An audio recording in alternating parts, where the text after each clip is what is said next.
Bonjour à tous, merci d'être avec nous. C'est le morning, nous sommes lundi. Je suis ravie de commencer cette semaine avec vous et on démarre par les grands titres de la presse arabe et israélienne. C'est la revue de presse du Moyen-Orient.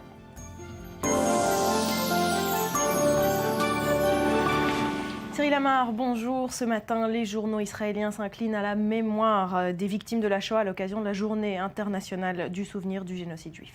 Oui, avec cette plaque commémorative en une du Yediot Aharonot, le quotidien à grand tirage israélien.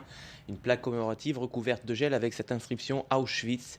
En ce jour du 27 janvier 2014, Le Monde se souvient, écrit ce matin le Yediot Aharonot. La Knesset, elle aussi, se souvient des 6 millions de victimes de la Shoah. La Knesset n'oublie pas, titre le Israël Hayom, le quotidien proche du pouvoir, qui annonce une session extraordinaire du Parlement israélien au mémorial d'Auschwitz. 54 députés israéliens ont fait le voyage, révèle le Maariv. C'est soit la moitié, presque la moitié du Parlement israélien. Un geste hautement symbolique, mais qui provoque ce matin quelque peu la gêne de l'ancien ambassadeur d'Israël en France, Daniel Sheikh, dans une tribune intitulée « Les marchands de peur débarquent à Auschwitz » et publiée ce matin dans les colonnes du Haaretz, le quotidien de la gauche libérale israélienne. Eh bien, l'ancien diplomate regrette que la droite nationaliste au pouvoir fonde les valeurs du sionisme sur la mémoire, alors que l'on sait pertinemment, nous dit Dani Sheikh, que le souvenir est intrinsèquement voué à disparaître. Le droit à l'autodétermination et à l'indépendance nationale n'a pas été conféré au peuple juif en vertu de ses souffrances, mais en vertu de ses droits fondamentaux, des droits qui reviennent à tout peuple, même s'il est clair, conclut Dani Sheikh, que la Shoah a sans doute accéléré ce processus. Les journaux consacrent donc leur première page au souvenir de la Shoah, tout en faisant un état des lieux de l'antisémitisme en 2014, comme avec cet article du correspondant du Maariv en France, Gidon Koutz, qui dénonce une manifestation anti-Hollande à Paris qui s'est transformée en démonstration antisémite. Sous ces photos, vous le voyez, de quenelles impromptues. Le journal indique que 100 000 personnes ont participé hier au jour de la colère, une manifestation qualifiée de manifestation de l'extrême droite par le journaliste, une manifestation où on fusait les cris de « Juifs, casse-toi, t'es pas chez toi ». Le Maariv, de son côté, regrette également qu'en 2014, en Israël, 90% des rescapés de la Shoah vivent avec moins de 5000 shekels de revenus mensuels, soit moins de 1000 euros. Les rescapés de la Shoah, nous dit le journal, sont moins nombreux mais plus pauvres sur les 193 000 rescapés que compte Israël. Eh bien, tenez-vous bien, 123 000 font appel à des associations de bienfaisance. Autre titre ce matin dans les journaux israéliens, Cyril, c'est cette déclaration d'un des responsables du cabinet Netanyahou qui ont attiré les foudres de la droite israélienne, mais pas seulement. On voit rouge également au sein de l'autorité palestinienne. Oui, Barbara, tout a commencé avec ces déclarations d'un représentant non officiel du cabinet du Premier ministre israélien. Binyamin Netanyahou a-t-il déclaré à l'agence de presse AP? Eh bien, Binyamin Netanyahou estime que les habitants juifs de Cisjordanie ne devraient pas avoir à quitter leur foyer lors de la création d'un futur État palestinien. Pour Binyamin Netanyahou, rien ne justifie qu'un futur État palestinien ne fasse l'objet d'un nettoyage ethnique. Alors ces propos, eh bien, ils ont suffi à provoquer la colère de la droite radicale, partenaire de la coalition gouvernementale. C'était le cas également de Naftali Bennett, que vous voyez donc sur cette image. Le concept d'implantation juive sous souveraineté palestinienne est, dit-il, très dangereux et reflète une perte de tout esprit rationnel. Ni plus ni moins, nous ne sommes pas revenus sur notre terre après 2000 ans d'exil pour vivre sous le gouvernement d'Abou Mazen. Fin de citation. Pour le Israël Hayom, le quotidien proche du pouvoir, eh bien, les estimations de Netanyahou n'étaient autres qu'un ballon d'essai qui visait à mettre en lumière les positions récalcitrantes des Palestiniens. Et cela n'a pas manqué, nous dit le journal, puisque Saeb Arikat, vous savez, c'est le négociateur palestinien, eh bien, il a déclaré qu'il n'y aurait pas un seul Israélien dans le futur État palestinien. Une réaction excessive, nous dit le Israël Hayom, qui prouve que les Palestiniens ne sont pas encore disposés à parvenir à un accord avec Israël. Ce sont des déclarations du cabinet du Premier ministre, relayées ce matin donc par le quotidien qui en est très proche, Israël Hayom. Et on termine, Cyril, cette revue de presse par un peu de science. La technologie israélienne sera présente sur Jupiter. Exactement. L'industrie aérospatiale israélienne a de quoi être fière ce matin, nous explique le Yediot Aharonot, puisque la navette spatiale JUICE de l'ESA, vous savez, c'est l'agence spatiale européenne, eh bien, s'apprête à explorer la planète Jupiter et ses lunes glacées pour une période de 8 ans. Et devinez Barbara, qui montera à bord jusqu'en 2022? Eh bien, ce sont des appareils de mesure israéliens qui ont été conçus par la société israélienne Akubit, une société qui siège à Jérusalem. Et ce n'est pas tout Barbara, puisque les résultats de cette exploration qui durera 8 ans eh bien, seront analysés par des chercheurs de l'Institut Weizmann à Rehovot, qui est pas très loin d'ici, au sud de Tel Aviv. Voilà, les Israéliens dans la science spatiale. Merci beaucoup Cyril, on se retrouve tout à l'heure.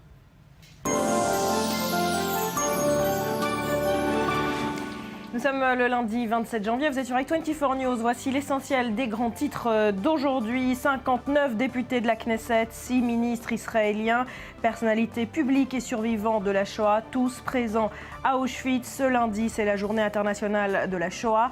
Un service commémoratif se tiendra dans le camp de la mort. 69 ans après sa libération, Israël a tenu cette année à envoyer une délégation massive sur place.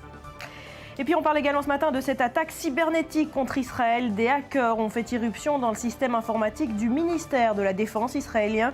C'est ce qu'a annoncé une société de cybersécurité. Les logiciels malveillants ressemblaient à un document envoyé par les renseignements israéliens, le Shin Bet, mais contenait en réalité une pièce jointe contaminée. Les pirates ont pris contrôle de 15 ordinateurs. Et puis la petite phrase du jour, elle est signée Binyamin Netanyahou. Selon son entourage, eh bien, le Premier ministre aurait déclaré que les habitants des implantations de Cisjordanie pourront vivre à l'intérieur des frontières palestiniennes dans le cadre d'un futur accord. Une petite phrase qui a provoqué des réactions en chaîne de la droite israélienne, mais également du président palestinien, tous voix rouge. Et puis 3 ans après sa révolution, moment historique pour le berceau du printemps arabe, la Tunisie adopte sa nouvelle constitution. Dans le même temps, un gouvernement a été formé et cette nuit, on y revient dans quelques instants. Enfin, à noter ce premier résultat tangible des discussions entre le régime et l'opposition syrienne à Genève. Femmes et enfants peuvent désormais quitter la ville de Homs, assiégée, vous le savez, depuis des mois. Les négociations se centrent aujourd'hui sur le problème des milliers de prisonniers et de disparus du conflit syrien.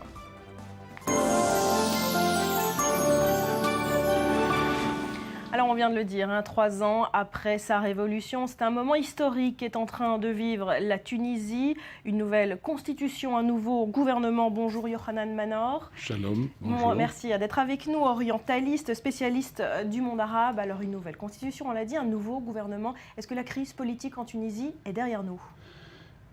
Pas vraiment, mais au moins un cadre a été créé pour que tous les problèmes politiques soient abordés d'une manière plus sereine, en tous les cas, à partir de règles qui ont été convenues par un commun accord, ce qui est vraiment extraordinaire. Un compromis. Oui, absolument. Un compromis et un consensus, parce qu'il fallait quand même 2/3 des voix de l'Assemblée constituante, et ce qui a été acquis, ce qui a été fait donc hier. Et je pense que de ce point de vue-là, c'est vraiment, du moins avant-hier, je pense que de ce point de vue-là, c'est vraiment une extrêmement grande avancée. Mais il ne faut pas oublier toutes les difficultés qu'il y a eu, tous les hauts et les bas, les heurts, les assassinats politiques, le recours au terrorisme, le recours au passage en force, parce qu'au début, le parti Nahada voulait passer en force. Et jusqu'à il y a 6 mois, le dernier assassinat politique date du mois de juin. Il y a à peine 6 mois, 7 mois. Il y a très peu de temps. Mais les choses se sont, dénouées d'une manière surprenante. Je dirais moins à cause des caractéristiques spécifiques à la Tunisie, qui est un pays où il y a des élites professionnelles, où l'armée n'est pas impliquée dans la politique comme en Égypte, et où il y a malgré tout eu une longue expérience d'État laïque, quasiment laïque, bien sûr la constitution de 59 de Bourguiba, mais également ensuite Ben Ali a continué, donc il y avait des éléments favorables. Mais ce n'est pas suffisant. Ce qui a été déterminant, c'est ce qui s'est passé en Égypte.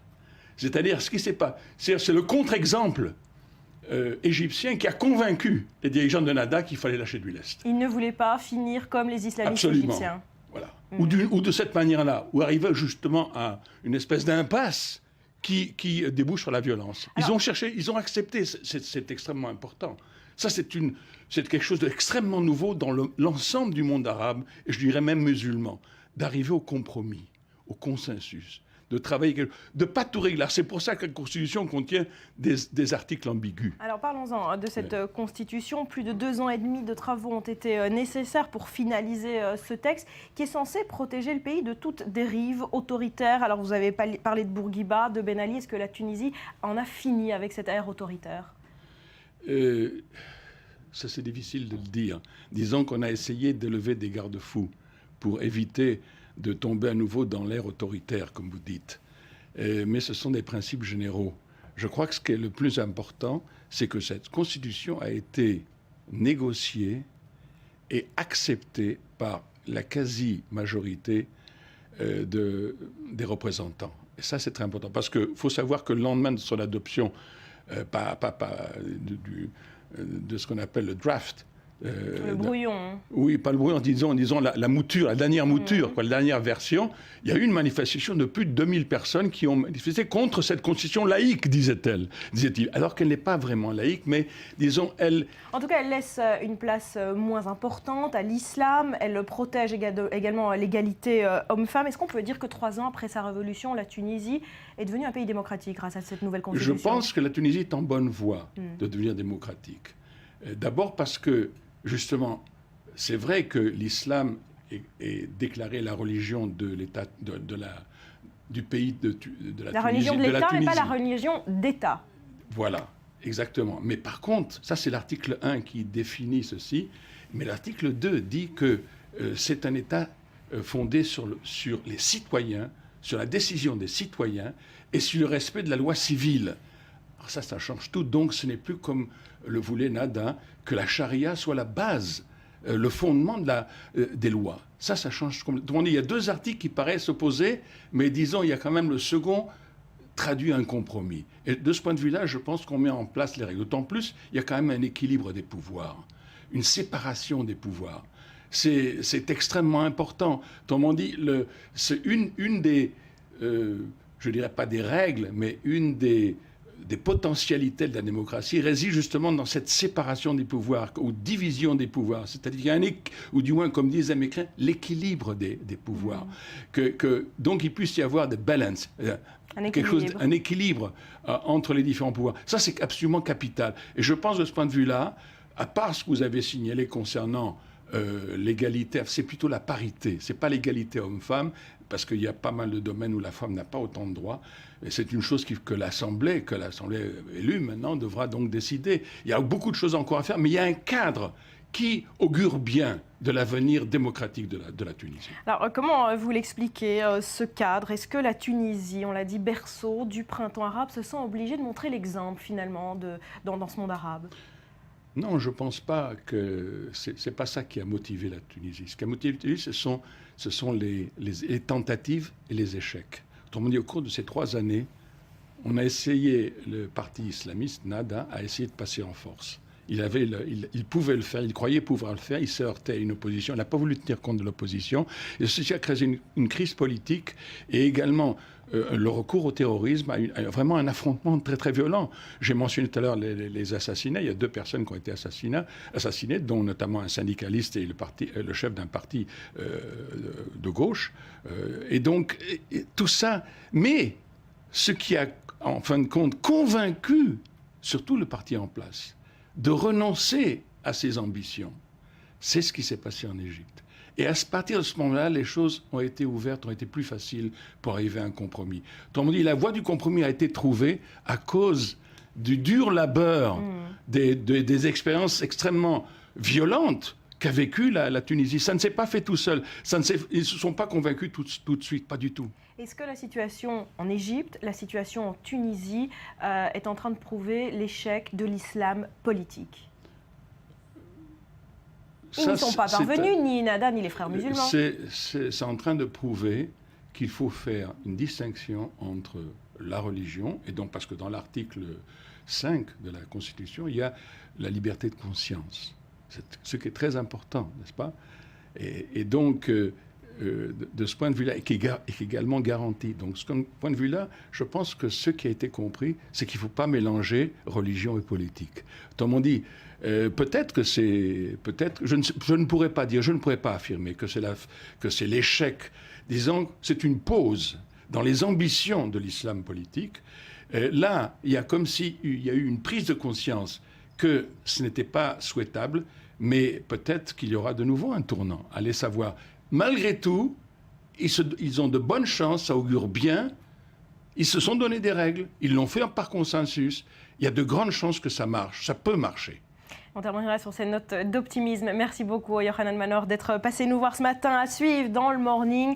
Je suis en route pour Auschwitz. Bise ton Heini. Ce sont les mots d'Himmler, l'architecte de la solution finale. Sa correspondance privée a été retrouvée à Tel Aviv. Témoignage de la banalité du mal, comme disait Hannah Arendt. Tous les détails de ces révélations après un nouveau journal.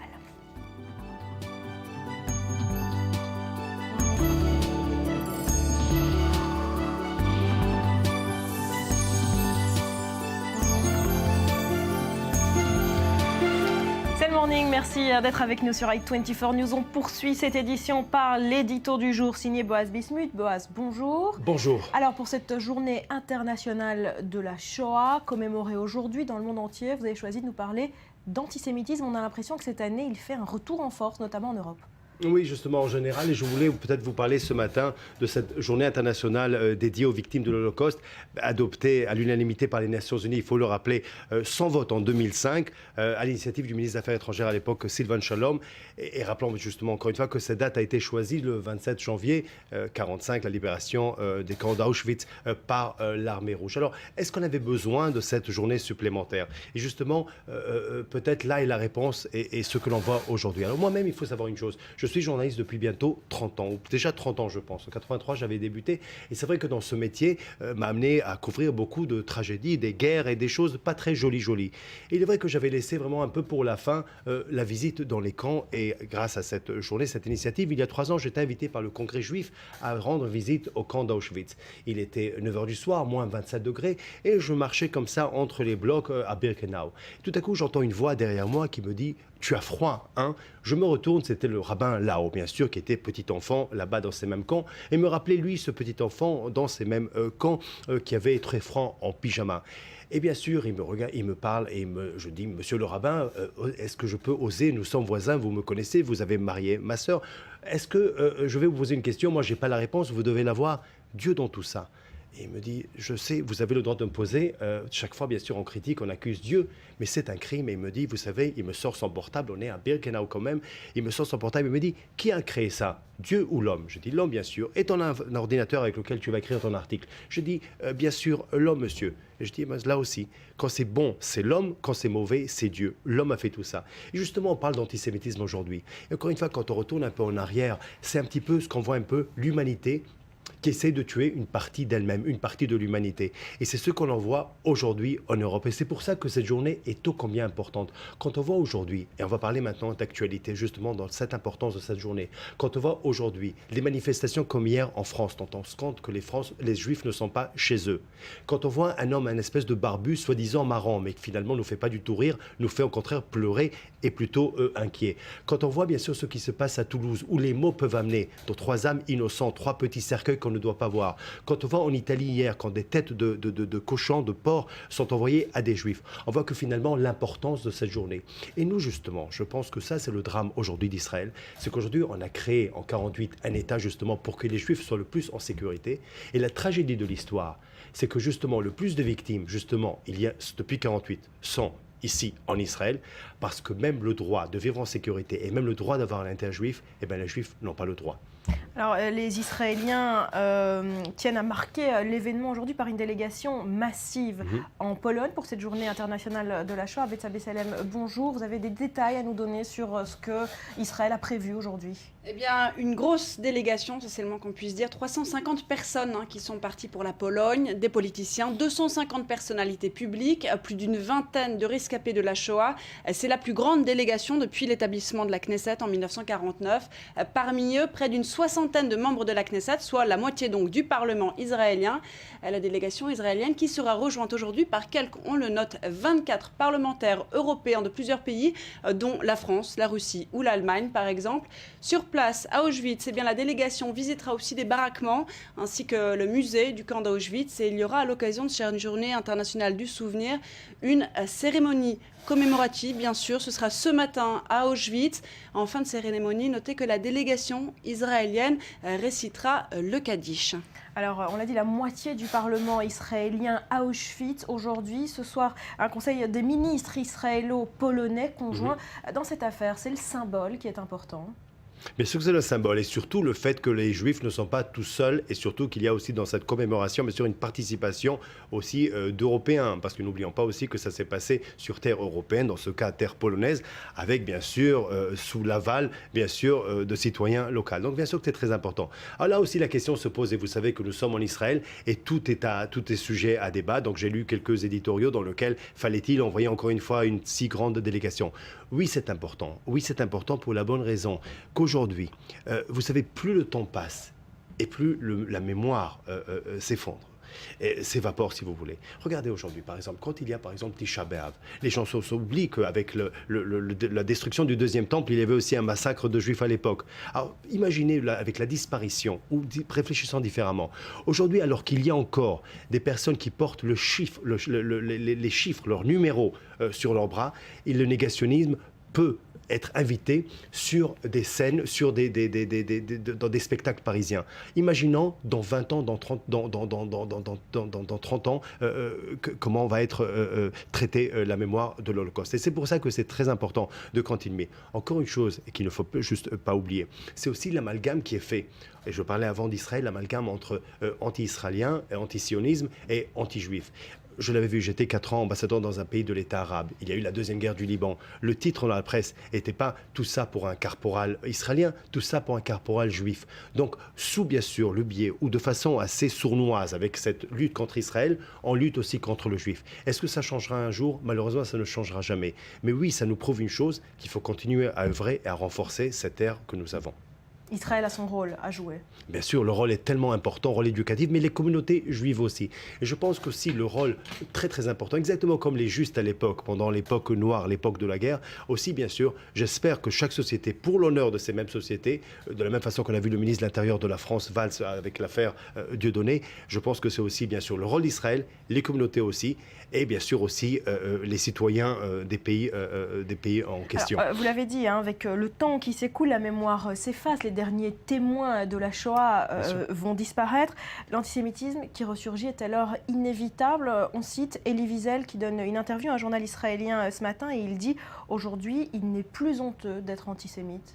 D'abord, il a raison, et non seulement il a raison, non seulement il est comme toujours pertinent, mais moi je dirais plus encore. Aujourd'hui, d'être antisémite dans certains lycées à l'école, et vous savez, quand il y avait ce drame de Toulouse, j'étais là-bas pour couvrir l'événement, et oui, c'était terrible, bien sûr, encore une fois, comme père, comme être humain, devant 3 petits cercueils, parce que les cercueils ne doivent pas être petits, et de voir justement, et après de parler justement à des jeunes à l'école, et de voir que être antisémite, parfois être anti-juif, ou critiquer le juif, c'est pas quelque chose qui n'est plus honteux, c'est presque le héros de la classe. Et c'est ça le drame. Comment on est arrivé aujourd'hui, quelques décennies après, on parle quoi? On parle de 70 ans. 70 ans, c'est tout.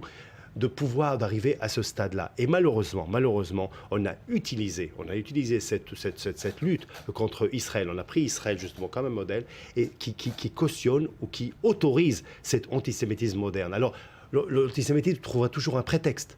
Toujours un prétexte. Israël n'existait pas au XIIe siècle quand on poursuivait les Juifs en Grande-Bretagne. Israël n'existait pas au XVe siècle, bien sûr, l'Inquisition en Espagne. Pendant la Shoah, Israël aussi n'existait pas. Mais aujourd'hui, on a un prétexte qui s'appelle Israël. C'est merveilleux. Et malheureusement, aussi parfois, de chez nous, de notre propre camp, il y a ceux aujourd'hui qui alimentent ce prétexte qui est mesquin, qui est ridicule. Et au contraire, c'est grâce à Israël qu'on n'aura pas un autre choix, parce que tout est possible aujourd'hui. Le monde nous a prouvé que tout est possible. Alors, si le XXe siècle était terrible, le 14e n'était pas moins terrible que cela. Mais de la même façon que le 14e, pour beaucoup, on a oublié parce qu'il n'y avait pas de télévision et parce qu'il n'y avait pas de mémoire, dans le 20e siècle, je pense qu'on va toujours se souvenir parce qu'Israël sait très bien que sans passé, il n'y a pas d'avenir. Et malheureusement, bien sûr. Excusez-moi si je peux me permettre, Boaz, justement, vous parliez de cette excuse d'Israël. On voit beaucoup ça sur les réseaux sociaux, sur Internet. Le prétexte de vouloir critiquer le sionisme, ça donne un prétexte pour critiquer en fait les Juifs en général. On voit ça beaucoup sur les réseaux sociaux, Facebook, etc. On parlait, Boaz, de la Pologne.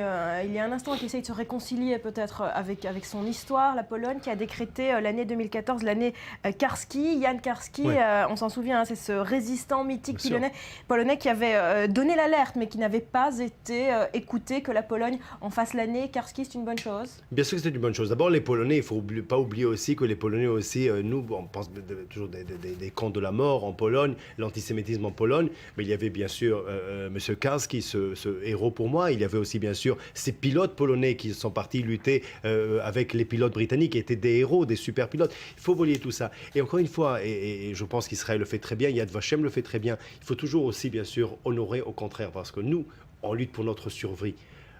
Notre survie de nous-mêmes, de nos vies.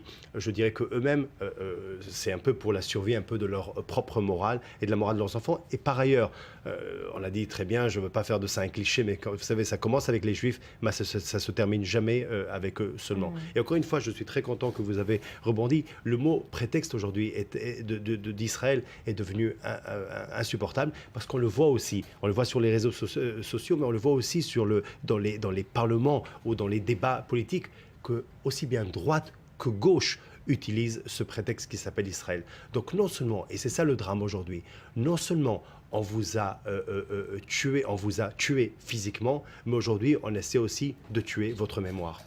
Alors, en parlant de mémoire, on parle à présent de cette révélation surprenante. Il s'agit de la correspondance privée d'Himmler, l'homme qui était l'architecte, vous le savez, de la solution finale. Une correspondance qui a été retrouvée dans un appartement de Tel Aviv, Beth Salem. Oui, tout à fait. Ce sont des lettres, notamment des lettres qui font partie d'une collection privée à Tel Aviv. Ça a été annoncé par le journal allemand Die Welt samedi dernier. Die Welt, Le Monde, donc en allemand, qui en possède plusieurs copies et qui va publier ces documents dans les semaines à venir. Le journal a d'ailleurs commencé hier.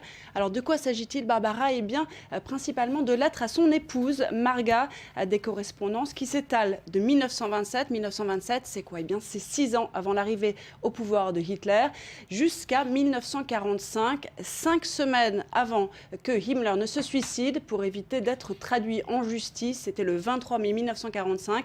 Il avait tenté de fuir sous un autre nom, mais il avait été rattrapé par les Britanniques. Alors, qu'est-ce que cette correspondance nous apprend sur cette figure clé de l'extermination des Juifs en Europe? Alors, il jette une lumière inédite sur Heinrich Himmler, une figure, il faut le rappeler, très proche de Hitler, tristement célèbre pour son rôle majeur, on le sait, dans la solution finale.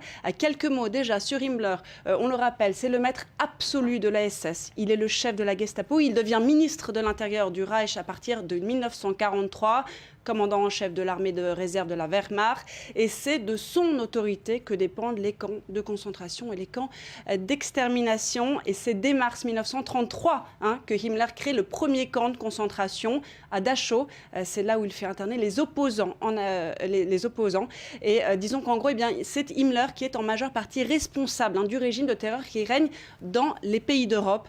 Finalement, je vous le disais plus tôt, il est arrêté par les Britanniques, mais avant d'être jugé, il avale une capsule de poison qu'il avait gardé de côté dans sa bouche, ce qui lui permet de s'en aller presque paisiblement à l'âge de 44 ans. Alors ces lettres retrouvées percent un petit peu le mystère de cet homme. Qu'est-ce qu'on y trouve? On n'a pas beaucoup de détails encore, mais par exemple, beaucoup d'entre elles apparemment seraient signées « Votre Heini » ou encore « Ton papa », formule plutôt tendre pour celui que beaucoup d'auteurs allemands qualifient de meurtrier du siècle.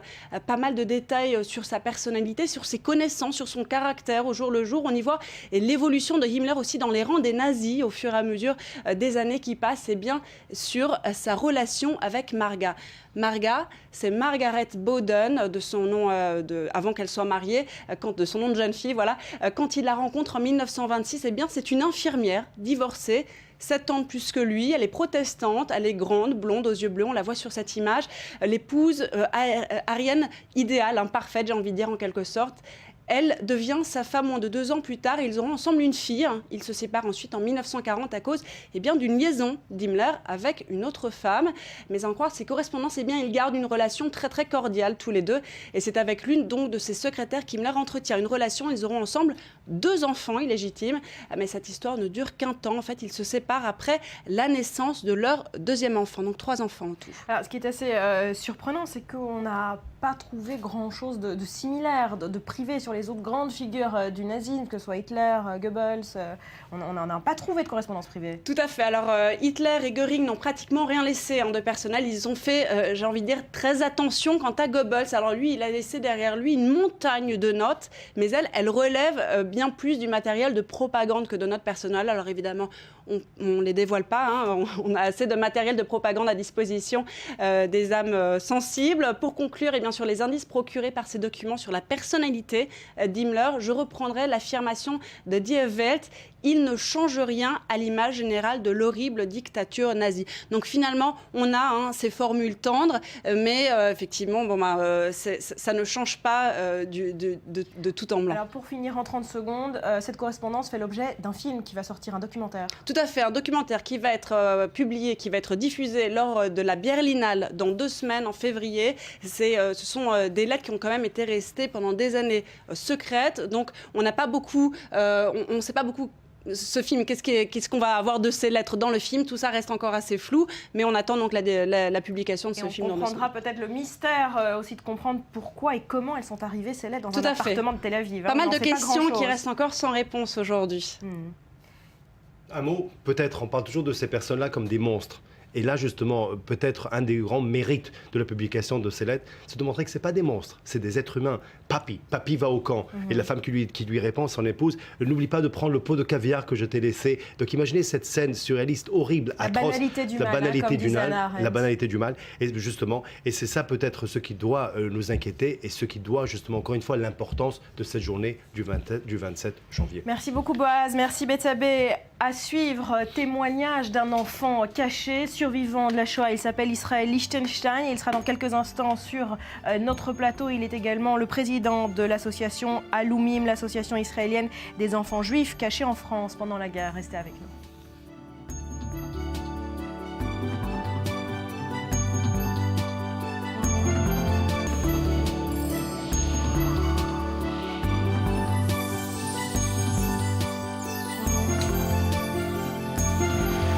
Merci d'être avec nous sur le plateau du Morning, journée internationale de la Shoah. Ce lundi, on va parler d'un sujet sensible, la Shoah dans le monde arabe, un dossier longtemps ignoré, Cyril Amar. Oui, Barbara, vous savez, sans vouloir généraliser, on peut dire, sans trop se risquer, que la Shoah dans le monde arabo-musulman, eh bien, c'est un épisode d'histoire qui est au mieux méconnu du grand public, au pire nié. Vous savez, le monde arabe, c'est pas un monde homogène. Entre la Tunisie, qui a récemment accueilli une conférence internationale sur la Shoah, sur l'Holocauste, en mettant l'accent sur la Shoah des Juifs de Tunisie, dont certains ont été déportés, on le sait, et l'Iran, avec, on s'en souvient, les déclarations tonitruantes d'Ahmadinejad sur la grande tromperie du peuple juif, sur le négationnisme tout simplement d'Ahmadinejad, et puis l'Iran qui vient de nous annoncer, sous couvert de l'offensive de séduction de Rouhani, qu'un concours de caricatures portant sur l'Holocauste va s'ouvrir à Téhéran en réponse aux caricatures de Charlie Hebdo, vous savez, les caricatures qui ont risé le prophète Mahomet. Alors, comment vous expliquez une telle méconnaissance et un négationnisme quelquefois dans le monde arabe au sujet de la Shoah ? C'est pas tant négationnisme, c'est surtout une méconnaissance, évidemment. Bon, il y a l'exemple iranien, effectivement, mais je crois que dans le monde arabe, l'attitude dominante, c'est pas tant de dire ça n'a pas existé, mais plutôt de dire le nazisme, c'est effectivement abject, mais pourquoi répondre à une injustice par une autre injustice, celle de la dépossession des Palestiniens de leur terre. C'est un petit peu ça, en fait, hein, le discours, le narratif, le récit, les représentations dans le monde arabe de la Shoah, c'est celle-là. Pourquoi devrions-nous payer le prix d'une injustice dont s'est rendue coupable l'Europe? On se rappelle des propos d'Ahmadinejad, puisque l'injustice aux Juifs a été faite par les Allemands, par les Polonais, bien qu'on crée un État juif en Europe et pas au sein même du Proche-Orient.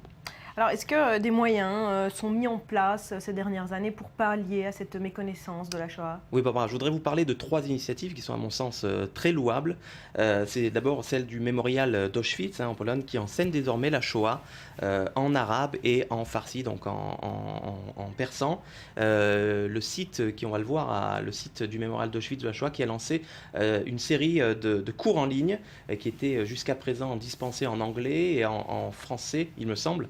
et en polonais, eh bien aujourd'hui espère toucher donc un public qui méconnaît donc selon les organisateurs, donc selon les pairs de ce site, qui méconnaît l'histoire de la Shoah. Et puis en janvier 2011, le mémorial Yad Vashem, c'est le mémorial qui siège donc à Jérusalem, a ouvert en 2011 donc une page YouTube en arabe et en persan également.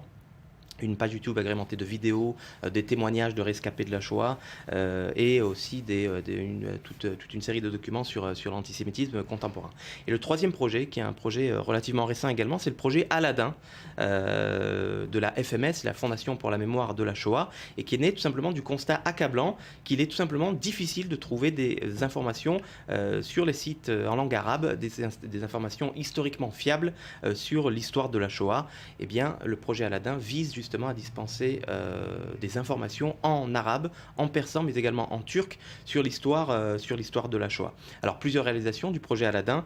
C'est un site internet, d'abord en 3 langues, en arabe, en persan, en turc, on vient de le dire, et puis une bibliothèque numérique avec, pour la première fois, des livres qui ont fait des livres que le monde occidental, dirons-nous, connaît sur la Shoah, comme Si c'est un homme de Primo Levi, le journal d'Anne Frank, eh bien, qui sont pour la première fois traduits en arabe et qui sont consultables directement, soit en version papier, soit en version téléchargeable gratuitement sur le site du projet Aladdin. Je ne sais pas si on a vu la page YouTube de Yad Vashem, je ne sais pas si on peut la remettre, mais c'est vrai que c'est des images assez fortes qu'on n'a pas l'habitude de voir et qui sont superposées justement d'un récit en langue arabe. On va peut-être en écouter quelques secondes. Bon. Voilà, Anne Frank voilà, en arabe. Exact, ça c'est la bibliothèque numérique d'Anne Frank. Donc on peut consulter ces livres.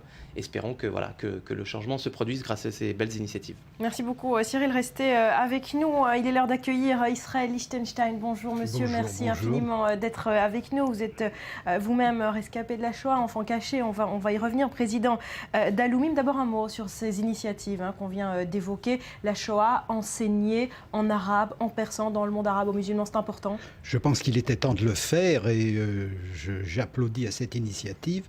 En effet, le monde occidental, si vous voulez, européen, est assez au courant, enfin au moins je l'espère, quoique les nouvelles générations, je pense, ne connaissent pas en tout cas suffisamment ce qui s'est passé, mais il était important que le monde arabe, persan et turc soit tenu au courant avec les pauvres moyens, je suppose, qui peuvent leur parvenir.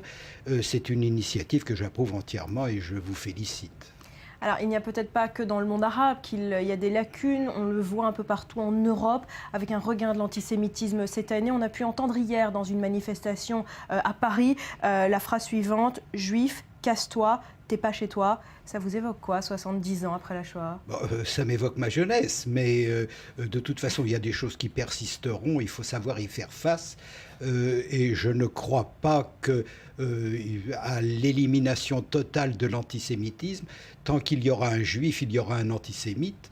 Et il faut faire avec et ne pas se laisser abattre, rester fier de sa propre identité, de son histoire.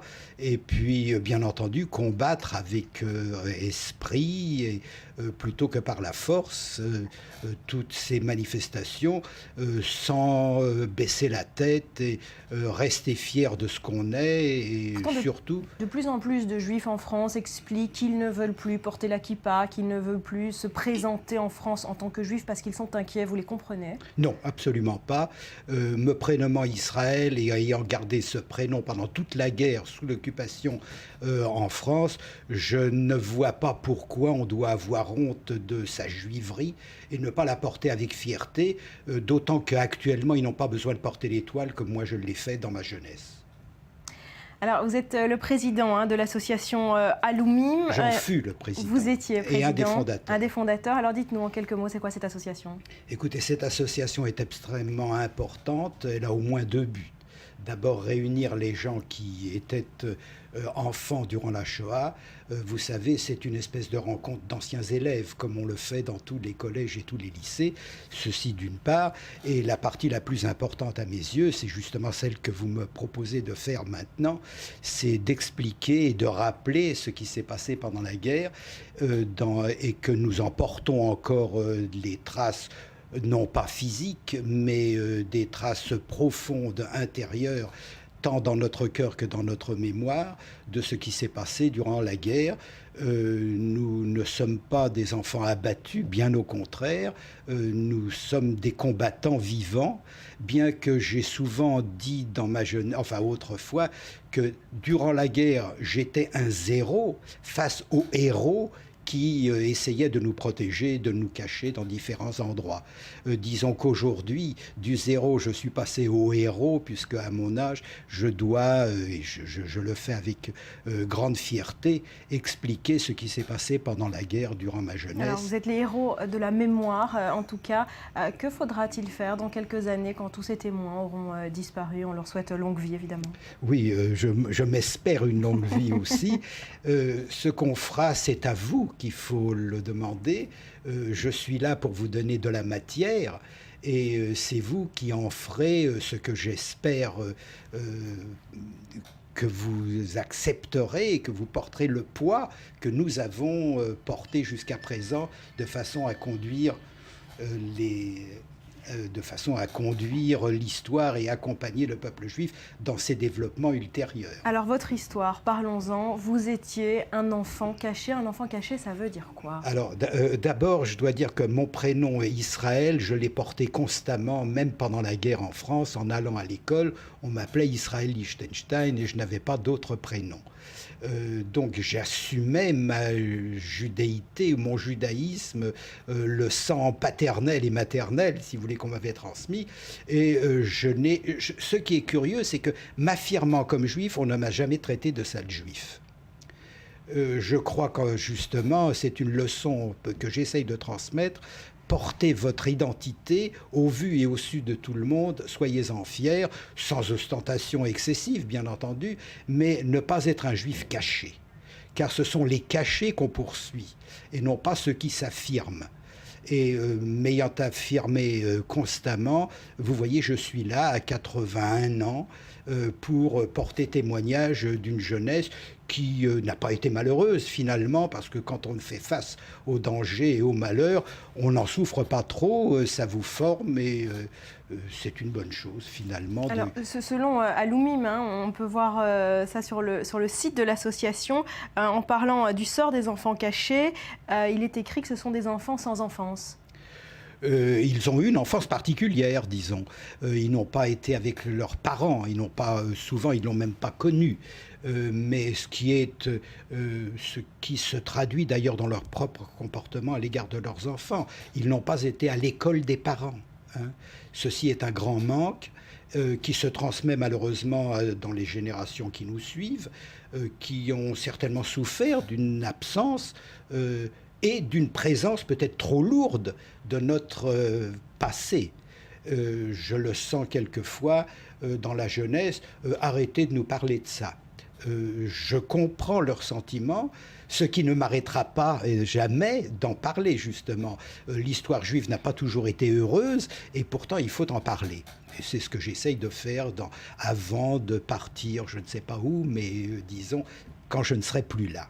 Alors, essayez de nous expliquer ce qu'a connu un enfant caché pendant la guerre. Est-ce que le plus difficile, c'était l'angoisse de se faire attraper ou l'angoisse, comme vous dites, d'être séparé de ses parents? Je crois que l'essentiel était d'être séparé des parents. Les enfants n'ont pas toujours la connaissance du danger et quand il y a un danger, en fait, ils le sentent beaucoup moins et c'est peut-être eux qui font mieux face au danger parce qu'ils ont moins peur. On le voit d'ailleurs dans la vie courante, les gosses qui montent aux arbres et des tas de choses de cette nature. Le danger est une chose qui se forme avec l'âge et avec l'expérience. Mais je ne me sentais pas en danger. Je me sentais malheureux peut-être parce que j'étais éloigné de mes parents, ne sachant pas toujours où ils étaient et quelles étaient leurs conditions. Ceci étant, dans les maisons d'enfants juives, je crois qu'on nous donnait ce qui était nécessaire, c'est-à-dire d'abord une occupation, une identité, des connaissances, et je ne me souviens pas d'avoir été malheureux en maison d'enfants. En maison d'enfants, on peut y lire sur le site également qu'on dit que ces enfants étaient joyeux la journée, ils pleuraient la nuit. Peut-être, mais je ne me souviens pas d'avoir pleuré la nuit. Alors, un mot de ce qu'étaient ces maisons d'enfants, de l'OSCE, beaucoup d'enfants cachés ont passé... Appelez ça oser, puisque ça s'est toujours appelé oser. Beaucoup d'enfants cachés ont passé une partie de la guerre là-bas. Qu'est-ce que c'était ces maisons? C'était d'abord l'organisation de l'OSE est une organisation vieille, ancienne, qui avait été formée en Pologne en 1920 après la Première Guerre mondiale pour justement s'occuper des enfants. Et ensuite, elle s'est déplacée en Europe entière, surtout avec la naissance du nazisme et ensuite les conditions qui ont été accordées, si je puis dire, aux Juifs. Donc, dans cette maison d'enfants, on était d'abord séparés de nos parents, qui était la première chose. Ensuite, on nous occupait, et c'était très bien, on nous occupait à toute chose. Je me souviens de mon premier instituteur, qui était un jeune homme non juif de la campagne, qui nous a enseigné la France, le français, d'autant que moi j'étais un des rares Français parmi les enfants qui venaient d'Allemagne et d'Autriche. Né en France. Oui, je suis né en France, alors que je servais, si vous voulez, de traducteur, puisque je parlais yiddish, donc je pouvais m'entendre avec les jeunes Allemands qui étaient là. Et puis après, on a grandi, on a passé des examens, des examens. Et ce qui est intéressant, c'est que j'ai rencontré mon premier instituteur, justement, qui avait 19 ans à l'époque.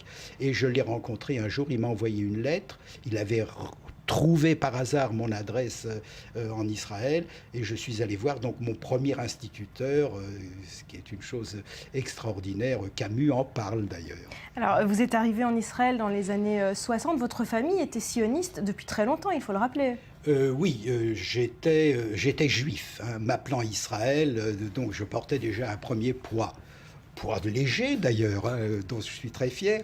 Et donc, il me paraissait tout à fait naturel de venir en Israël. J'y suis venu pour la première fois en 50 avec une délégation, donc dans l'immédiate après-guerre, avec une délégation de jeunes juifs d'Europe. Hein, on nous a fait visiter Israël et je savais déjà à ce moment-là, j'avais moins de 18 ans, hein, 17 ans et demi, je savais que c'est ici que je passerais le reste de ma vie. Il s'est passé un certain temps avant que je vienne, mais enfin je suis venu en 63, donc ça fait 50 ans déjà. Avec difficulté, j'arrive à m'imaginer que je suis un véritable Israélien maintenant, ce que mes enfants disent n'acceptent pas, parce que j'ai toujours un accent français. Quand je dis allô au téléphone, on me répond en français, ce qui m'énerve terriblement parce que je suis assez riche dans la langue hébraïque. Alors pour finir le mot de la fin, le travail de mémoire, est-ce qu'il est fait de façon assez sérieuse aujourd'hui pour vous? Écoutez, ma génération est en train de disparaître. Donc le flambeau devrait être repris par les jeunes. C'est une des raisons pour laquelle vous m'avez sans doute demandé de venir. Je crois qu'il ne faut pas se plonger dans le passé, hein. Il faut le connaître, mais vivre le présent et surtout l'avenir. Et c'est ce que je conseille à tous, hein, ne pas pleurer sur le passé, mais prévoir un avenir heureux où votre sort dépend de vous-même et non pas des autres. Je dis souvent j'étais un zéro alors que les autres étaient des héros. Merci beaucoup Israël Lichtenstein d'être venu nous voir et témoigner sur ce plateau. Merci beaucoup Cyril, on se retrouve après un nouveau journal.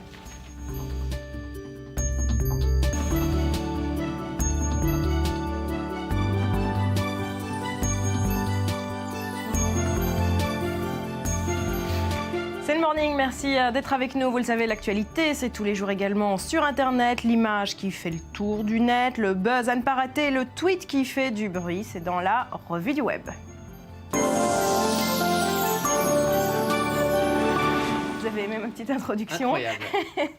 Alors on commence cette revue du web, Rudy, avec une image forte en symbole sur la crise ukrainienne. Oui, c'était hier, lors de la messe dominicale depuis la basilique Saint-Pierre à Rome. Le pape François, accompagné par 2 enfants, a lâché 2 colombes, symbole de paix et d'apaisement, dans le conflit ukrainien, conflit qui se durcit, hein, et qui a fait beaucoup de morts parmi les manifestants. Cette image a été très partagée sur les réseaux sociaux, ou plutôt ces images, parce que juste juste après cette image, quelques secondes après avoir pris leur envol, ces deux colombes ont été sauvagement attaquées par une mouette et un corbeau. Et cette image est très forte, on y voit le corbeau, symbole du mal, croquer la colombe, un mauvais présage pour la suite des événements en Ukraine. Pour la petite histoire, sachez que les colombes ont pourtant réussi à échapper à leurs agresseurs. C'est une vraie image, ça ? Oui, c'est une vraie image, c'est une photo, et c'était sous les yeux ébahis des chrétiens présents place Saint-Pierre qui ont vu cette colombe de la paix croquée par le corbeau. Donc les colombes s'en sont sorties, selon des journalistes qui étaient sur place, et une des deux y a laissé toutes ses plumes. Donc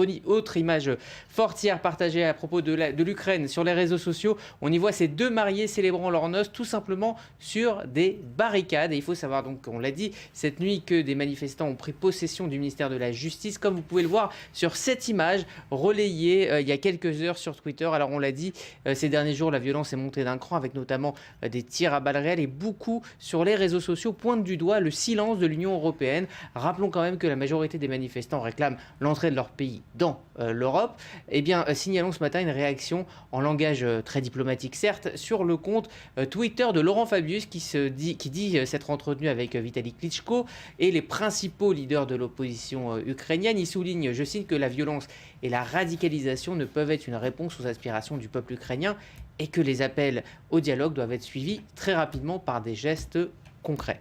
Autre sujet discuté sur Internet ce matin, c'est la Tunisie, où le climat est plus apaisé ce matin après l'adoption cette nuit de la nouvelle constitution et d'un nouveau gouvernement. Oui, c'est très tard hier que l'Assemblée constituante a enfin donné à la Tunisie une constitution post-révolution, et le consensus est adopté, large majorité pour adopter cette constitution qui somme comme un pari gagné pour les Tunisiens qui ont réussi à fédérer toutes les composantes politiques du pays pour la créer. Les Tunisiens ont suivi, eux, sur Internet avec beaucoup de passion les débats, article par article, on en avait parlé ici, avec le sentiment que l'histoire s'écrivait littéralement sous leurs yeux. Et regardez cette photo tweetée par Zeynep Turki, qui est tweeteuse et blogueuse engagée, sur les balcons de cette assemblée, littéralement bondée pour vivre la dernière soirée débat et le vote historique. Les internautes retiennent cette constitution a donne une place réduite à l'islam, et aussi pour la première fois dans le monde arabe, on y parle de parité homme-femme dans les assemblées élues. Le tweetos Riyad Gerfali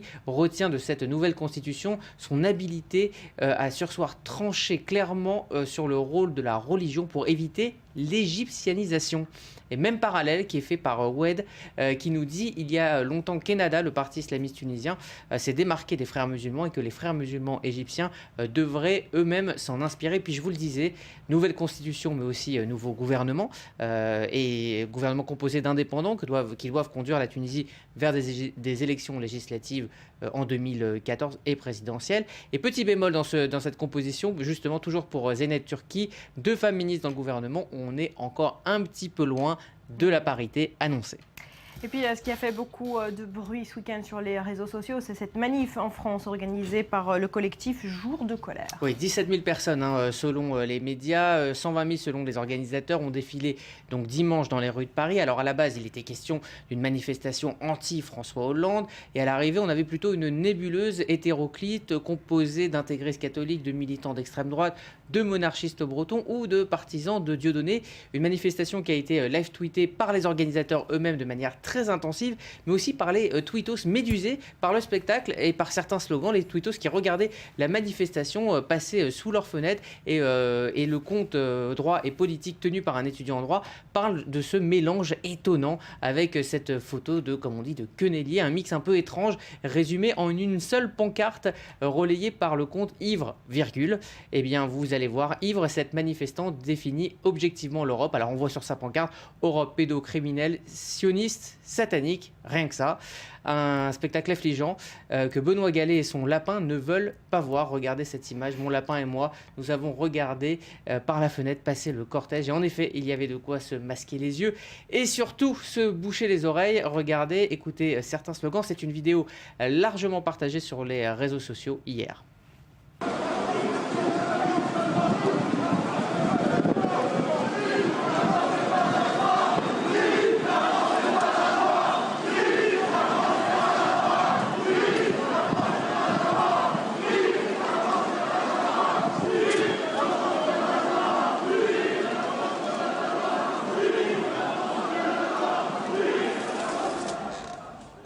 des slogans qui rappellent de façon effrayante les années Beaucoup 30 disaient en Europe. que, justement, cette fois, c'était en couleur. Oui, en couleur, exactement, et plus en noir et blanc. C'est dans ce contexte, justement, qu'on commémore aujourd'hui la journée internationale de la Shoah. Oui, à une journée plus utile que jamais pour perpétuer le souvenir. Et donc, je vous ai sélectionné, pour finir cette revue du web, quelques blogs intéressants à consulter pour aller plus loin dans le souvenir et la réflexion, des blogs qui racontent des histoires personnelles pour comprendre le drame à l'échelle humaine. Tout d'abord, ce blog Les Mémoires Juives, et il est signé Myriam Karsanti, il raconte la grande histoire à travers justement des petites histoires personnelles, des documents et des témoignages. Et puis l'auteur aussi donne son point de vue sur la Shoah. Également un autre blog qui s'appelle Les mots de Mélanie. Alors Mélanie, c'est un personnage fantôme fictif qui sur 3 siècles raconte l'histoire de sa famille avant et après la Shoah, et entre documents et imagination. Donc c'est un mix assez intéressant à lire. Et puis enfin, si vous êtes en France, vous pouvez vous rendre sur la page de la Fondation de la Shoah. Vous y trouverez des documents évidemment, mais aussi pour aujourd'hui les programmes des commémorations qui se déroulent partout en France. Voilà, pour tous les intéressés. Merci beaucoup, Rudy. Merci. Et en cette journée internationale de la Shoah, une question à présent. Est-ce que le cinéma a déjà tout abordé sur la question? Alors on va parler dans un instant du documentaire de Claude Lanzmann qui fait polémique. Mais avant cela, la sortie d'un film adapté d'un best-seller. Ça s'appelle La voleuse de livres. C'est un film qui évoque le nazisme et la Shoah à travers le regard d'un enfant. C'est un sujet signé Gérard Peled et Laurence Mucha. Il y avait une fille qui avait un ami qui vivait dans les ténèbres.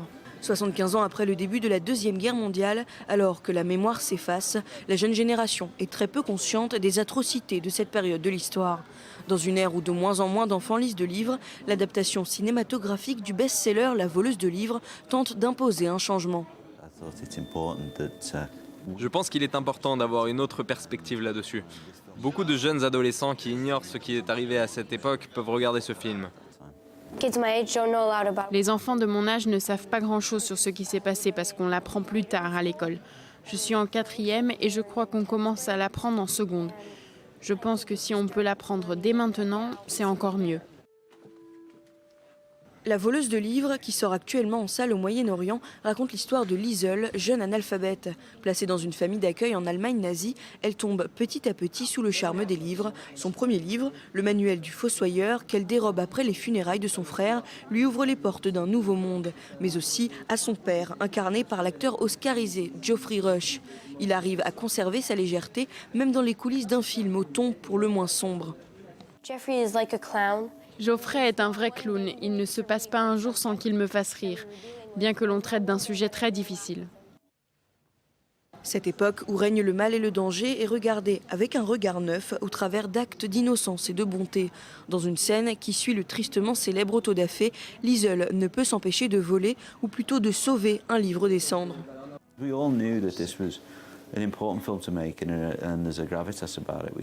Nous savions tous qu'il serait important de tourner ce film. On en ressentait la gravité, mais nous avons trouvé le moyen d'y faire face et il reste agréable à regarder et le message passe. Le célèbre réalisateur britannique Brian Percival était très enthousiaste à l'idée de faire ses premiers pas à Hollywood en adaptant ce livre. Avec le recul, il constate les avantages de travailler pour le grand écran. Je pense que la vraie différence, c'est le temps qu'on nous accorde pour que tout soit fait exactement comme on veut. À la télévision, naturellement, tout doit être plus rapide. Le réalisateur a plus d'espace et de liberté pour créer les scènes telles qu'il les veut vraiment. Et quel est le rapport avec La Guerre des Étoiles où Superman, l'un des compositeurs les plus brillants et talentueux d'Amérique, John Williams, a décidé de rejoindre le projet et a signé la composition du film. C'est incroyable. C'est mon premier film et j'ai la chance de travailler avec John Williams. Ça n'arrive jamais. Ce qui l'a attiré, c'est que ce n'est pas un de ces gros budgets pour lesquels il est souvent contacté, mais quelque chose de plus intime, de joli, bien accompli. C'est ce caractère qui l'a attiré vers ce projet. Où est-ce, papa? La voleuse de livres apporte un autre regard sur une époque sombre à travers les yeux d'une enfant innocente, mais c'est aussi une évocation visuelle de l'immense pouvoir des mots. You've kept me alive, Lisa. Voilà pour ce film sorti mercredi dernier en France. On parle toujours de la Shoah avec un documentaire à présent. Il a été présenté la semaine dernière en Israël. Il a créé la polémique. Il est signé Claude Lanzmann, Virginie Khalifa. Bonjour. Bonjour Barbara, alors effectivement, le film est sorti en France l'année dernière, il vient de faire son apparition sur les grands écrans israéliens. 9 projections sont prévues dans les semaines à venir, elles seront toutes précédées par un conférencier choisi par le mémorial de la Shoah, Yad Vashem à Jérusalem. Le dernier des injustes, c'est ce documentaire polémique qui dénonce un responsable juif compromis avec les nazis. Je vous propose tout de suite de découvrir sa bande-annonce.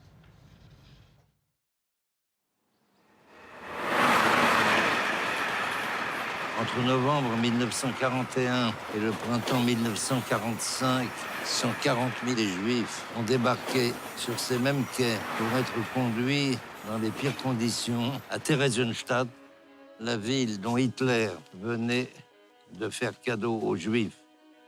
Quel cadeau! Wo Theresienstadt beginnt die Lüge. Wegen des etwas beschränkten Spielraumes sind die beiden Mannschaften nur je 7 Mann stark. Die ganze Stadt ist aufgebaut als Rom. Ich habe den Eichmann gut gekannt. Ich bin in der ersten Reihe gestanden. Und das hat dann drauf geschrieben, er war ein banaler, kleiner Mann. Er war ein Dämon. War der Judenälteste immer sozusagen zwischen Hammer und Amboss. Voilà, entre le marteau et l'enclume, ces juifs qui ont collaboré avec les nazis, souvent avec un pistolet sur la tempe, c'est l'objet de ce documentaire. Exactement, alors c'est assez évident, c'est difficile d'entendre la vérité, mais qu'elle soit bonne ou pas entendre, eh bien, le cinéaste s'est senti dans l'obligation et le devoir et la responsabilité de la dévoiler au grand public, et à Israël en particulier, où il avait reçu déjà un bon accueil pour son premier documentaire, l'incontournable documentaire Shoah. L'idée de ce documentaire-là, c'est venu plusieurs années après la rencontre avec cet homme, c'était en 1975. Il rencontre donc Benjamin Murmelstein, l'ancien grand rabbin de Vienne et dernier président du conseil juif du ghetto de Térezin, qui l'a sauvé. Après cette rencontre avec un homme qu'il décrit comme fascinant, un homme très intelligent et très sincère, eh bien, il décide de faire un film pour montrer que la collaboration juive n'a rien à voir avec celle de ceux qui soutenaient l'idéologie nazie. Et puis, il attaque Israël, qui a longtemps considéré les conseils juifs comme des organes de collaboration avec l'Allemagne nazie. Alors, pour le cinéaste, ce n'est pas le cas. Les juifs ont dû collaborer avec un pistolet sur la tempe. C'est exactement les propos qu'il a donnés lors de l'interview, qui a eu lieu d'ailleurs sur la chaîne. Je vous rappelle que les conseils juifs avaient été mis en place par les nazis pour faire régner l'ordre dans les ghettos, là où les habitants étaient ensuite déportés vers les camps de la mort. Alors le dernier des injustes défend cet homme qui avait sauvé plus de 123 000 juifs viennois de la déportation en leur permettant d'immigrer vers l'Angleterre. Et donc il nous en a parlé, on va l'écouter tout de suite. Les derniers seront les premiers seront les derniers. Il est le premier protagoniste avec lequel j'ai tourné, mais je n'avais pas encore commencé à tourner le film, je ne connaissais même pas mon sujet. Je savais que je faisais un film sur ce qu'on appelait alors l'Holocauste, mais je ne savais pas quel serait son cœur. Et son cœur, c'était pas un film sur la survie, c'était un film sur la radicalité de la mort dans les chambres à gaz. Bon. Et j'avais lu pas mal de livres déjà, des livres d'historiens, et Murmelstein était très attaqué, comme étaient attaqués tous les présidents. Oui, comme Rogowski à Lodz, tous ceux qui ont... juifs partout. Et traité de collaborateurs. Or, quelque chose me gênait parce que je trouvais qu'il y avait une contradiction profonde dans cette notion de collaborateur appliquée aux juifs. Je ne vois pas en quoi les juifs pouvaient être des collaborateurs. Il y a eu des collaborateurs en France, on le sait, on a eu en Belgique, on a eu partout où se trouvaient les Allemands, c'est-à-dire des gens qui partageaient l'idéologie nazie, complètement, même l'antisémitisme. Ce n'était pas le cas des Juifs. Les Juifs ont été contraints, forcés, pistolets au poing, et la plupart sont morts et ont été, ou se sont suicidés, ou ont été exécutés par les nazis. Alors on le voit, le cinéma a un rôle très très important, il permet de voir, de comprendre et surtout de retenir l'histoire. Le documentaire est basé sur des vérités, des témoignages, il nous permet de savoir, de comprendre et parfois même de trouver des solutions des années après. Et ça a été d'ailleurs l'exemple avec les procès de Nuremberg où le cinéma a fait avancer les choses. Voilà, le cinéma qui va permettre peut-être aussi de perpétuer cette mémoire. On l'espère. Merci beaucoup Virginie, merci beaucoup Rudy. Je vous dis à demain, c'est la fin de cette émission. Merci à vous de l'avoir suivi. Passez une très belle journée. Portez-vous bien. À demain.